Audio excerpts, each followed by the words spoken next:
नमो नमः मित्रों, जय माँ पीताम्बरा देवी। आज मैं बगलामुखी कवच प्रस्तुत करने जा रहा हूँ। इस कवच के पाठ अथवा श्रवण मात्र से माँ पीताम्बरा जी की विशेष कृपा प्राप्त होती है और जीवन में आने वाले संकटों से मुक्ति मिलती है। प्रस्तुत है श्री बगलामुखी कवच। अथ विनियोगः। ओम अस्य श्री बगलामुखी कवचस्य नारद ऋषिः अनुष्टुप् छन्दः। श्री बगलामुखी देवता लङ् बीजम् ऐं शक्तिः ऐं कीलकं पुरुषार्थ चतुष्टय सिद्ध्यर्थे पाठे विनियोगः।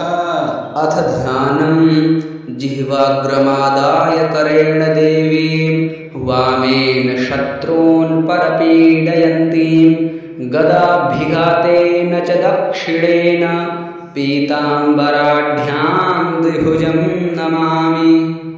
अथ बगलामुखी कवचम्। शिरो में बगला पातु हृदयैकाक्षरी परा। ओम ह्लीं ओम मे ललाटे च बगला वैरिनाशिनी। गदा हस्ता सदा पातु मुखं मे मोक्षदायिनी। वैर्जिह्वाधरा पातु कंठं मे बगलामुखी। उदरं नाभिदेशं च पातु नित्यं परात्परा। परात्परतरा पातु मम गुह्यं सुरेश्वरी। हस्तौ चैव तथा पातु पार्वती परिपातु मे। विवादे विषमे घोरे संग्रामे रिपुसङ्कटे पीताम्बराधरा पातु सर्वाङ्गं शिवनर्तकी। श्रीविद्या समयं पातु मातङ्गी पूरिता शिवा। पातु पुत्रं श्रुतांश्चैव कलत्रं कालिकामं। पातु नित्यं भ्रातरं मे पितरं शूलिनी सदा।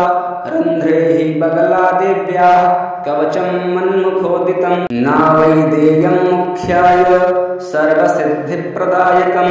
पठनाद्धारणादस्य पूजनाद्वाञ्छितं लभे। इदं कवचं ज्ञात्वा यो जपेत् बगलामुखीं पिबन्ति शोणितं तस्य योगिन्यः प्राप्य सादराः।